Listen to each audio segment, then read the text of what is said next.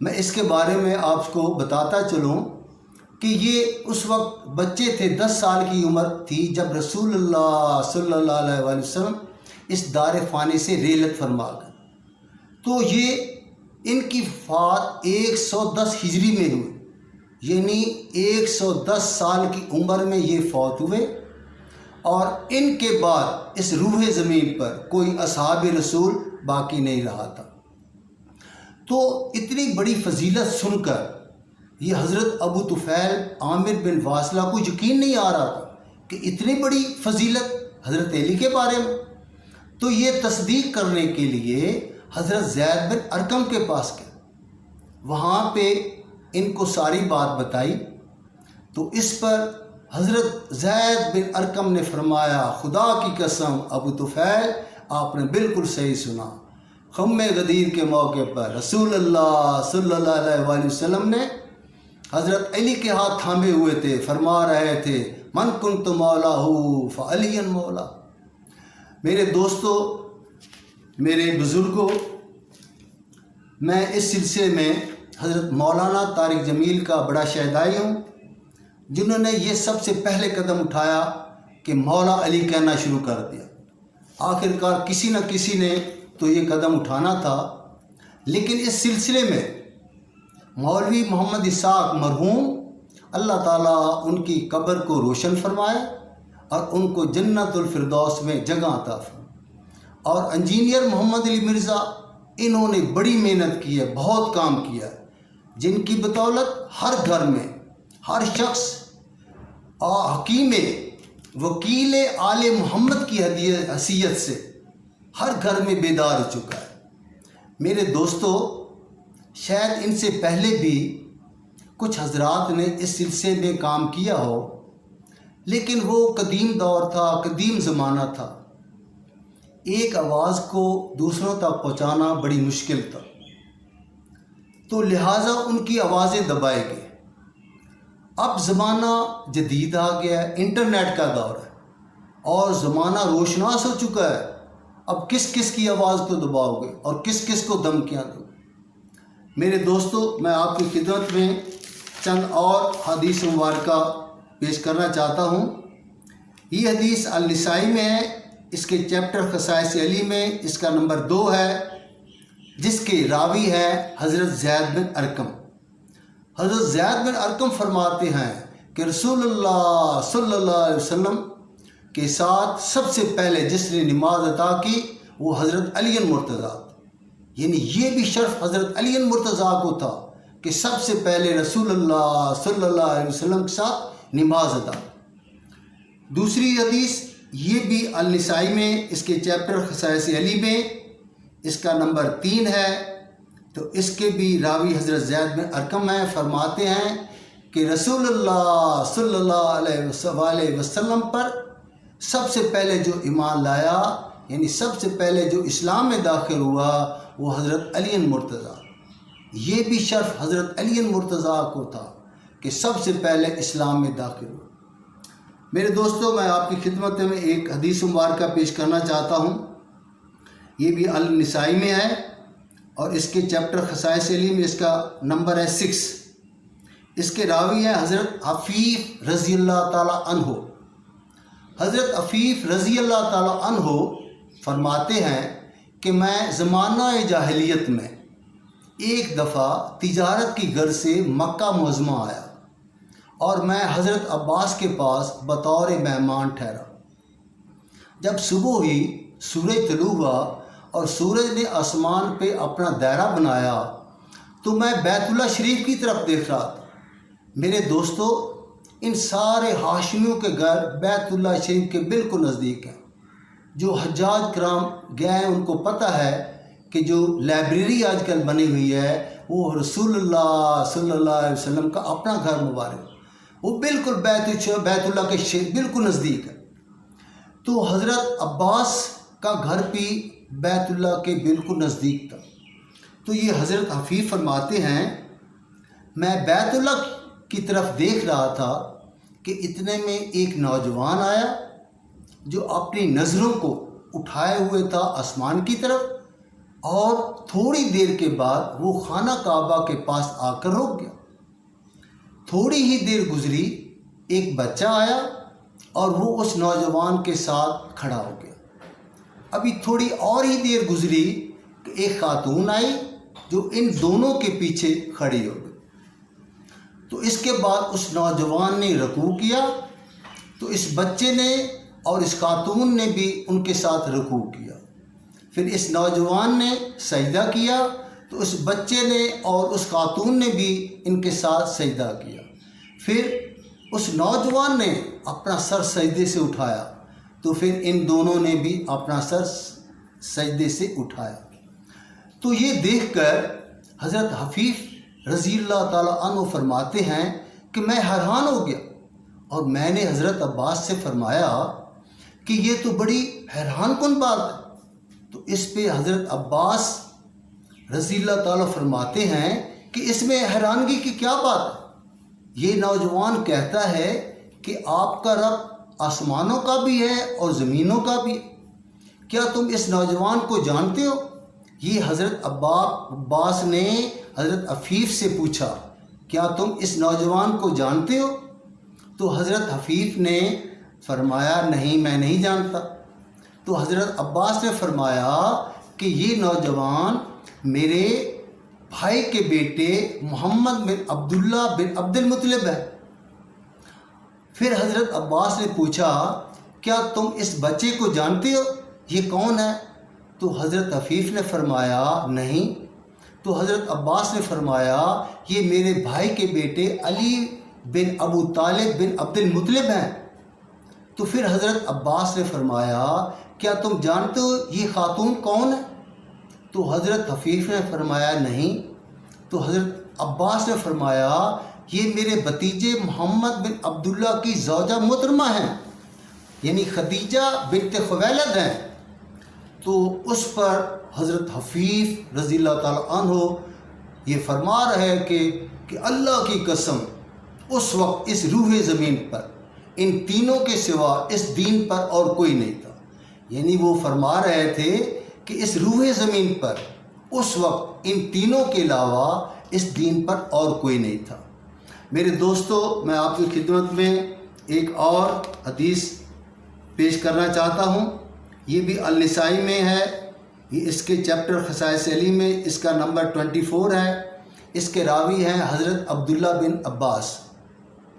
حضرت عبداللہ بن عباس فرماتے ہیں کہ حضرت علی ہجرت کی رات لباس رسول زیب تن کر کے رسول اللہ صلی اللہ علیہ وآلہ وسلم کے بستر پر سو رہے تھے کہ اتنے میں مکہ کے کافروں نے پتھراؤ شروع کر دیا۔ تو اس پر جب تھوڑی دیر کے بعد پتھراؤ کم ہوا تو حضرت ابو بکر صدیق آئے اور فرمانے لگے یا رسول اللہ۔ اس پر حضرت علی مرتضیٰ نے فرمایا کہ رسول اللہ صلی اللہ علیہ وآلہ وسلم تو ابھی بحر میمون کی طرف گئے۔ تو حضرت ابو بکر صدیق سمجھ گئے، پھر آپ رسول اللہ کے پیچھے چلے گئے، تو حتیٰ کہ یہ رسول اللہ صلی اللہ علیہ وآلہ وسلم اور حضرت ابو بکر صدیق دونوں غار کی طرف چلے گئے، اور ساری رات مکے کے کافروں نے فجر تک حضرت علی پہ پتھراؤ رکھا۔ میرے دوستوں، میں آپ کی خدمت میں ایک اور حدیث بیان کرنا چاہتا ہوں۔ یہ حدیث بہت ہی مشہور ہے، بہت ہی اہم ہے۔ یہ آپ کی تینوں کتابوں میں دی ہوئی ہے۔ یہ مسند احمد بن حنبل میں اس کا نمبر ہے 11307۔ یہ حدیث ایک اور جگہ پہ بھی اسی کتاب میں دی ہوئی ہے، اور اس میں اس کا نمبر ہے 11790۔ یہ حدیث المستدرک الحاکم میں بھی دی ہوئی ہے، جس کا نمبر ہے 4621، اور یہ حدیث النسائی میں بھی دی ہوئی ہے، جس میں اس کا نمبر ہے 8457۔ اس حدیث کے راوی ہیں حضرت ابو سعید خدری رضی اللہ تعالیٰ عنہ۔ حضرت ابو سعید خدری فرماتے ہیں کہ ہم ایک دفعہ کچھ اصحاب رسول ایک جگہ پہ رسول اللہ صلی اللہ علیہ وآلہ وسلم کا انتظار فرماتے کہ اتنے میں رسول اللہ اپنی اہلیہ محترم کے گھر سے نکلے۔ تو ہم بھی رسول اللہ صلی اللہ علیہ وآلہ وسلم کے ہمراہ چلنے لگے۔ آپ تھوڑی دیر ہی چلے تو آپ کا جوتا مبارک ٹوٹ گیا، تو پھر آپ نے وہ جوتا حضرت علی کو مرمت کرنے کے لیے دیا۔ تو حضرت علی نے پیچھے بیٹھ کر حضرت رسول پاک صلی اللہ علیہ وآلہ وسلم کا جوتا مرمت کر رہے تھے۔ تو آپ تھوڑی دیر اور ہی چلے تھے تو آپ نے فرمایا رکو، حضرت علی کا انتظار کر لیتے ہیں۔ تو وہاں پہ رسول اللہ صلی اللہ علیہ وآلہ وسلم نے فرمایا تم میں ایک شخص خوش نصیب ایسا بھی ہے جو قرآن کی تفسیر کی خاطر اور قرآن کی تحویل کی خاطر مسلمانوں سے قتال کرے گا، جس طرح میں قرآن کی تنزیل کی خاطر کافروں سے قتال کیا۔ تو یہ سن کر حضرت ابو سعید خدری فرماتے ہیں ہم متوجہ ہو گئے اور رسول اللہ کے نزدیک ہو گئے کہ شاید وہ خوش نصیب شخص ہم ہوں۔ تو ہم میں حضرت ابو بکر صدیق نے پوچھا کہ یا رسول اللہ کیا وہ خوش نصیب شخص میں ہوں؟ تو رسول اللہ صلی اللہ علیہ وآلہ وسلم فرمایا نہیں۔ پھر حضرت عمر فاروق نے بھی پوچھا یا رسول اللہ کیا وہ خوش نصیب شخص میں ہوں؟ تو رسول اللہ صلی اللہ علیہ وآلہ وسلم نے فرمایا نہیں، وہ خوش نصیب شخص وہ ہے جو میرے جوتے مرمت کر رہا ہے۔ تو یہ سن کر ہم سارے حضرت علی کی طرف دوڑے تاکہ یہ خوشخبری حضرت علی کو سنائے۔ تو جب ہم نے حضرت علی کو یہ خوشخبری سنائی تو وہ مسکرا دیا اور ان کے چہرے سے یہ تاثر آ رہا تھا کہ ان کو اس کا پہلے سے ہی پتہ تھا، پہلے سے علم تھا۔ میرے دوستو، میں ایک اور حدیث آپ کی خدمت میں بیان کرنا چاہتا ہوں۔ یہ بھی النسائی میں ہے، اس کے خصائص علی کے چیپٹر میں ان کا نمبر ہے 72۔ اس کے راوی ہیں حضرت ابو ذر غفاری۔ حضرت ابو ذر غفاری رضی اللہ تعالی عنہ فرماتے ہیں کہ ایک دفعہ رسول اللہ صلی اللہ علیہ وسلم نے فرمایا کہ اگر بنو ولیہ اپنی حرکتوں سے باز نہ آئے تو میں ان کے اوپر ایک ایسا شخص بھیجوں گا جو مجھے اپنے نفس جیسا ہوگا، یعنی ایسا شخص بھیجوں گا جو مجھے اپنے نفس جیسا ہوگا اور ان کے اوپر میرا حکم صادر کرے گا، یعنی لڑائی کرنے والوں کے ساتھ قتال کرے گا اور بچوں کو غلام بنائے گا، قیدی بنائے گا۔ تو اس پر حضرت ابو سعید غفاری فرماتے ہیں کہ میں نے ابھی تک کچھ حرکت ہی نہیں کی تھی کہ مجھے پیچھے سے حضرت عمر فاروق نے پکڑا اور فرمایا اس سے کس شخص سے مراد ہے، اس سے مراد کس شخص کی ہے؟ تو میں نے فرمایا حضرت عمر فاروق کو کہ اس سے مراد نہ آپ اور نہ آپ کے ساتھی حضرت ابو بکر صدیق ہیں، اس سے مراد وہ ہیں جو رسول اللہ صلی اللہ علیہ وآلہ وسلم کی نعلین شریف مرمت کرتے ہیں، اور وہ حضرت علی مرتضیٰ۔ میرے دوستو، ایک اور حدیث ہے جو جامع ترمذی میں دی ہوئی ہے، اس کا نمبر ہے 3715۔ اس کے راوی ہیں حضرت ربیع بن حراش رضی اللہ تعالی عنہ۔ فرماتے ہیں کہ ایک دفعہ حضرت علی مرتضیٰ نے ربیعہ کے موقع پر، ربیعہ اس کو کہتے ہیں کہ ایک خاص بیٹھک یا خاص میٹنگ، اس کے موقع پر حضرت علی مرتضیٰ نے فرمایا کہ حدیبیہ کے موقع پر مشرکین مکہ ہماری طرف کچھ نکلے، ان میں سہل بن عمرو بھی تھے اور مشرکین کے کچھ اور سردار بھی تھے۔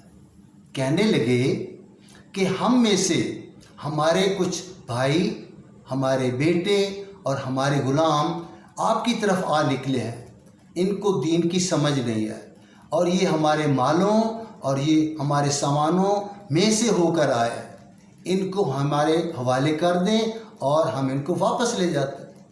تو رسول اللہ صلی اللہ علیہ وآلہ وسلم فرمایا اگر ان کو دین کی سمجھ نہیں ہے تو ہم ان کو دین کی سمجھا دیں گے۔ اور سنو اے گروہ قریش، اگر تم اپنی نفسانیت سے باز نہیں آئے تو اللہ تعالیٰ آپ کے اوپر ایک ایسے شخص کو بھیجے گا جو اپنی تلوار سے دین کی خاطر تمہاری گردنیں اتارے گا، اور اللہ تعالیٰ نے اس کے دل کو دین کے لیے جانچ لیا۔ تو اس پر صحابہ کرام نے پوچھا یا رسول اللہ اس شخص سے مراد کون ہے؟ اور ہم میں حضرت ابو بکر صدیق بھی تھے، انہوں نے بھی پوچھا یا رسول اللہ اس شخص سے مراد کون ہے؟ اور اسی طرح حضرت عمر فاروق بھی ہم میں تھے اور انہوں نے بھی پوچھا کہ یا رسول اللہ اس شخص سے مراد کون ہے؟ تو رسول اللہ صلی اللہ علیہ وآلہ وسلم نے فرمایا اس سے مراد وہ ہے جو میرے نالین شریف وہ اس کو مرمت کر رہا ہے۔ اس وقت رسول اللہ نے اپنے نالین حضرت علی کو مرمت کرنے کے لیے دیے ہوئے تھے۔ تو راوی کہتے ہیں، حضرت ربیع بن حراش فرماتے ہیں اس کے بعد حضرت علی ہماری طرف متوجہ ہوئے اور کہنے لگے کہ رسول اللہ صلی اللہ علیہ وسلم نے فرمایا ہے کہ جو میرے اوپر جس نے جھوٹ باندھا اس کو چاہیے کہ اپنا ٹھکانہ جہنم کو بنا دے۔ تو میرے دوستو، میں ابھی آپ کی توجہ ایک بہت اہم اور مشہور مسئلے کی طرف حاصل کرنا چاہتا ہوں۔ یہ سورۃ برات جس کو سورۃ توبہ بھی کہتے ہیں، اس کے بارے میں کچھ احادیث مبارکہ ہیں جو بہت ہی اہم ہیں اور جو کسی نے آج تک آپ لوگوں کو کسی نے بتائی ہی نہیں ہیں۔ یہ آپ کی تینوں کتابیں صحیح بخاری، جامع ترمذی اور النسائی میں دی ہوئی ہیں۔ صحیح بخاری میں یہ حدیثیں دو جگہ دی ہوئی ہیں۔